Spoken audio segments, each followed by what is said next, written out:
In today's video, I'm going to teach you how to use announce notifications on iPhone. Alright, I'm on the home screen right now, and we're going to set this up from inside the settings app so you can have Siri announce notifications out loud. First, I'm going to find the settings app, the grey gear icon. If you don't see it on this page, just swipe across your home screens until you spot it. Once you find settings, go ahead and tap it to open.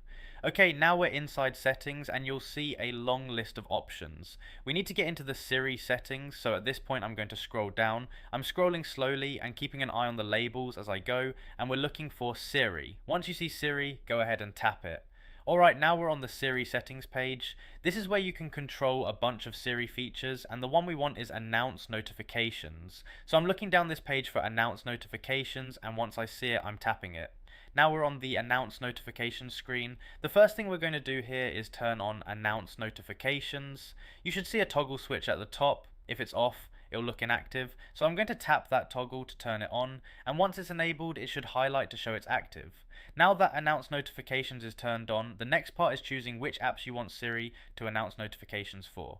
So on this same screen, you'll see a list of apps, and each app will have its own toggle. At this point, you can turn on the notification announce for your chosen apps. So I'm going down the list and finding the apps I want, and for each one, I'm tapping the toggle to turn it on.